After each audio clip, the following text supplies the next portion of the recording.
want to branch out a little with this video and disembark from what I've been doing with this channel so far.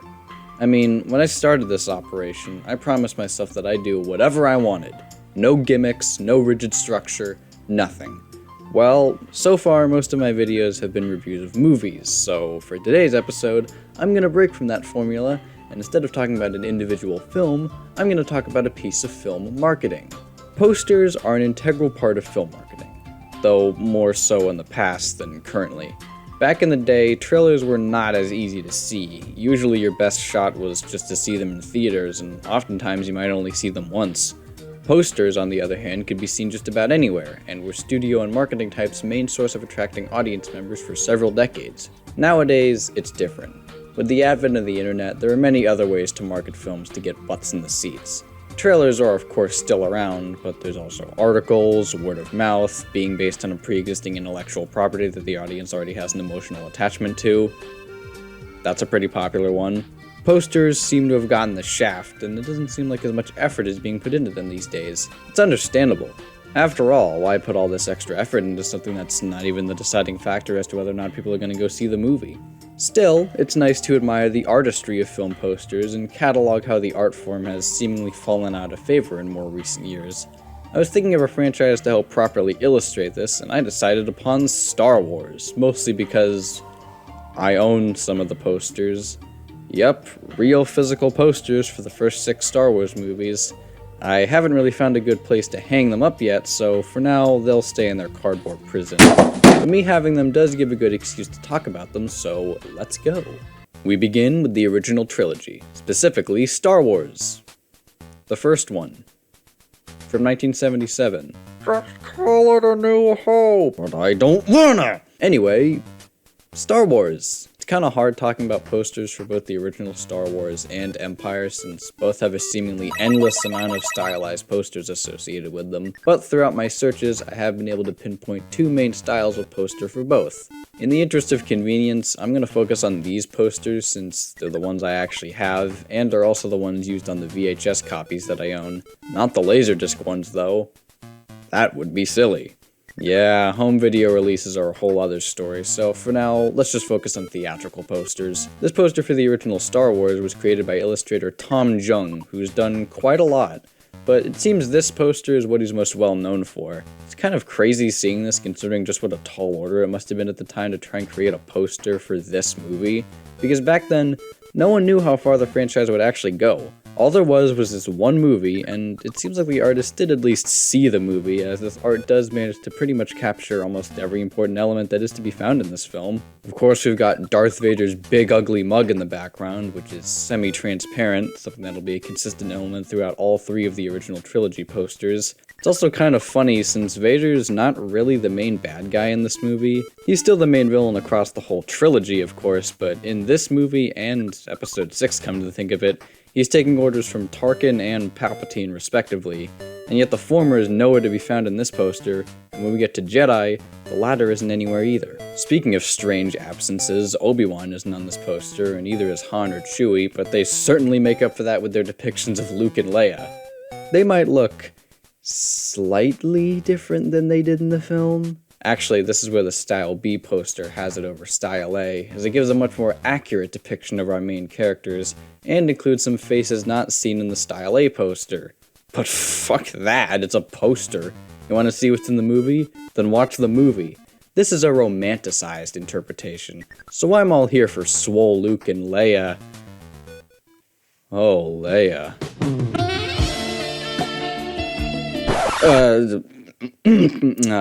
Yes, Leia. And people say Slave Leia is the hottest she ever looked. You all haven't lived. Also, apparently the lightsaber is now just 3 beams of light stretching infinitely into space. Yeah, you got the center blade, this infinite ray of light, and then you got the 2 side ones. Is this where JJ got the idea for the cross-guard lightsaber? No, of course not, because that would be stupid. We also got C-3PO and R2-D2 on this poster. R2 looks great, almost identical to how he appeared in the film. 3PO looks okay. He's a little more, rounded than he is in the movie, and he's got more of a bronze color than his usual gold, but my favorite part of this poster is the image of the X-Wings flying up towards the Death Star. Again, very exaggerated, as there are way more X-Wings on the poster compared to the actual movie, where there were, how many ships were there? Okay, according to Wikipedia, there were a total of 30 ships deployed against the Death Star, 22 X-Wings, and 8 Y-Wings. And I don't even think we saw that many in the movie. Here it just looks like an entire army of X-Wings flying up to fight the Death Star, which looks good and is drawn well. I mean, it's kind of hard to screw up that design, but I do find it humorous how Darth Vader's head is much bigger than the Death Star in this poster, by like a factor of 3. Of course, we've also got the classic tagline to tie the whole thing together, and the white negative space to fit the credits in. Overall, I love this poster. I'm not ashamed to admit that out of all the Star Wars posters we'll be looking at, this one is easily my favorite. The others are good too, but we'll talk about that right now. Moving over to The Empire Strikes Back, which again has 2 main poster styles, and yet again I'm mostly going to focus on Style A. All I'll say about Style B for now is that I think Darth Vader looks kinda odd on it. I think the pose he's striking is cool for the most part, but I have no idea why he's wearing his cape poncho style, and the positioning of his leg looks a little awkward. Now let's talk about Style A. This poster art was created by Roger Castell, who's probably most known for the original Jaws poster. This poster is pretty good. It's got an interesting color palette, how it goes from icy blue and white, symbolizing Hoth, to kind of more black and purples and such. Even Vader's got a little bit of a purplish tint to him. Speaking of which, holy balls! I thought Vader was big on the last poster. Look at this.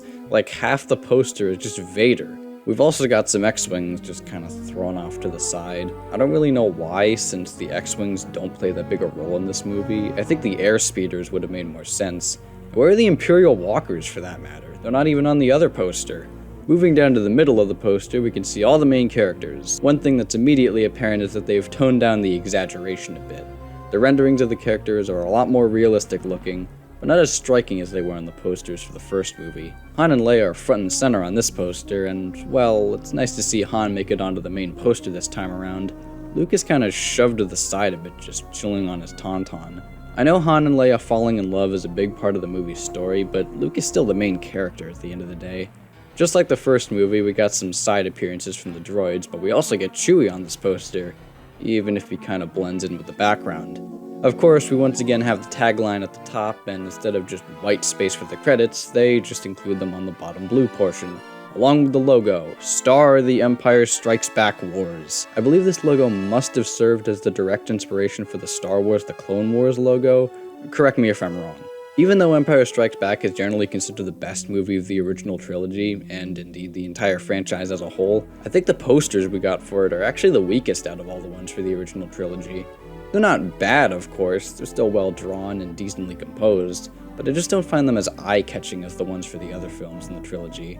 Obviously, these posters are still leaps and bounds above a lot of other films' marketing material, but when the competition is so high, it just doesn't cut it for me. Now moving on to Jedi, and, like the other 2 movies, this one does have a few variations, but instead of having 2 posters with lots of stuff happening, it goes for the approach of having one poster and one that's more straightforward. The straightforward one is just a pair of disembodied hands holding a lightsaber, a blue lightsaber, more on that later, with the blue swish of the blade illuminating half the poster. It's simple, but it works.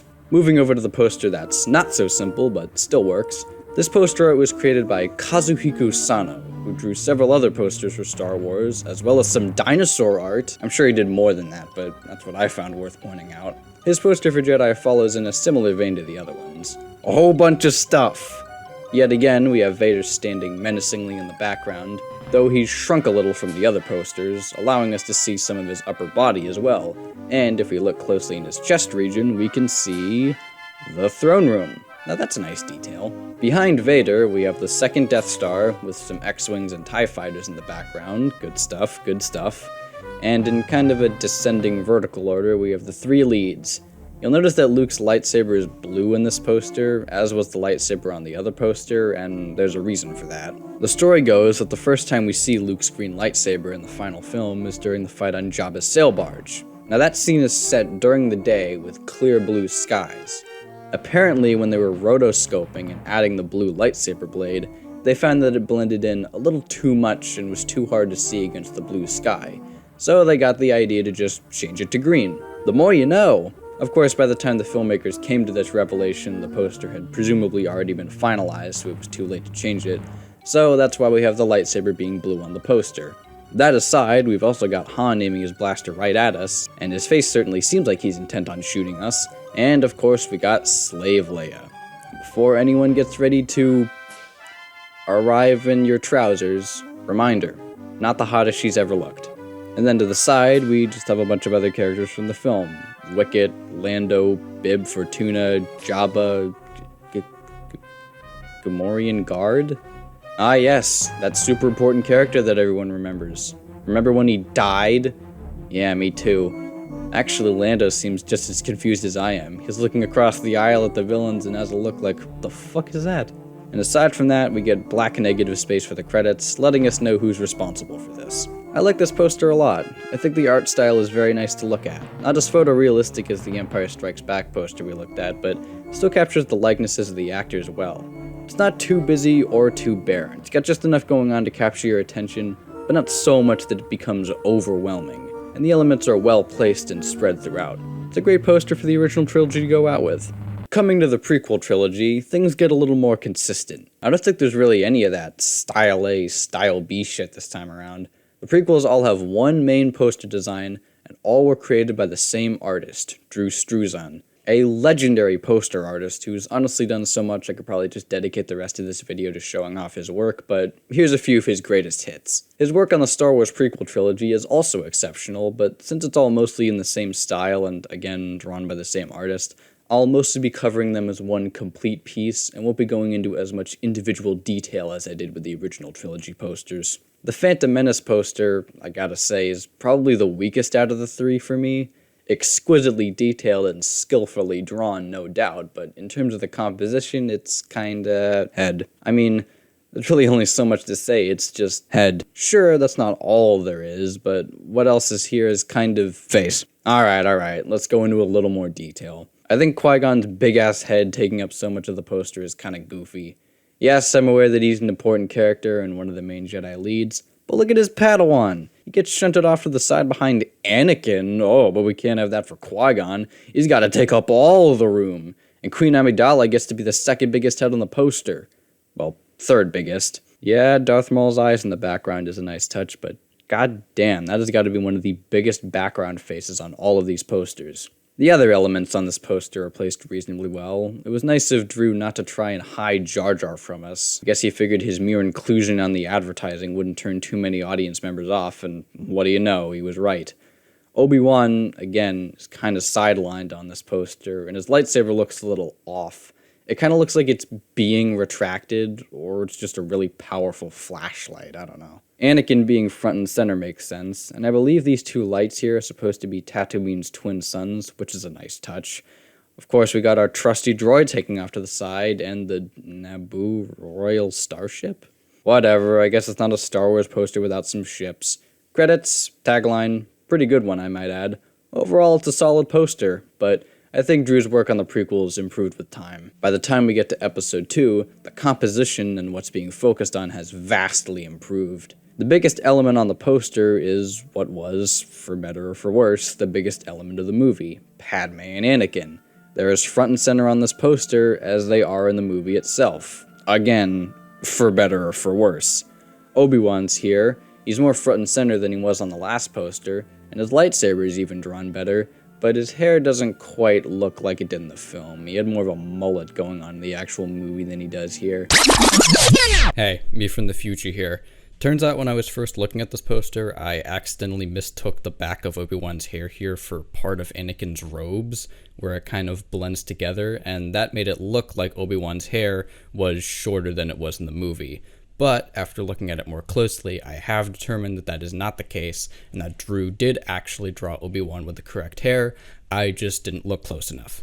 Anyway, back to the video. Yoda makes it onto this poster, I believe his first appearance in a main theatrical Star Wars poster, so that's cool. We got Jango Fett just kind of standing there looking cool. Mace Windu in the back in, honestly, kind of an awkward pose and very small. I don't know if he needed to be there. There are those droids again, and in just about the very center of the poster, we have the clone army advancing on some unseen forces. No tagline this time, though. Episode 2's poster I find to be an improvement over Episode 1's, which is interesting because I do not think the same of the actual movies themselves. But when we come to Episode 3's poster, oh yeah, things are getting good now. This is easily my favorite of the 3 prequel posters. The way it's all arranged, the way the different elements are all incorporated, looking at this poster is just an instant eyegasm. And hey, it brings back the old Star Wars tradition of having Vader's head in the background. Neat. And Anakin's head slightly below that, and sizably smaller. Perhaps representing how this is the film in which Anakin is taken over by the dark side, replacing the good man he once was with pure evil. Maybe. Or maybe it just looks cool. I'm fine with both, actually. Anyway, speaking of heads, I love how this poster has Padme, Anakin, and Obi-Wan's heads all arranged in a row. They're the 3 main characters of this trilogy, so it makes sense. I also love how them, along with Yoda, the Starfighters, Sidious, and Mace Windu all form a little arch around easily my favorite part of this poster, the image of Anakin and Obi-Wan locked in their duel, the clash of their sabers forming a bright light that illuminates the other elements of the poster. Some damn fine work from Drew, to be sure. The prequel posters are a more consistent and overall more defined affair than what we saw in the original trilogy. That trilogy had different artists for each poster, and it showed many clashing styles, color schemes, etc., but the added benefit was that we got to see a lot of different artists bring their talents to the world of Star Wars. The prequels don't have the same luxury. They're well done, but they also kind of blend together, but is that really a bad thing? These are posters representing a trilogy. Shouldn't they all be kind of tied together? Regardless, all these posters are still beautiful works of art that do the films they represent justice, sometimes in excess, and I'm happy to own all 6 of them. Originally this video was going to go a bit longer and I'd talk about the Disney era posters, but I think this has gone on long enough. I might save it for a part 2 if anyone is interested, but for now, thanks for listening to me talk about posters for a bit. It was fun, and I hope you had fun too, and will continue to by checking out more of what I have to offer on this channel. See ya!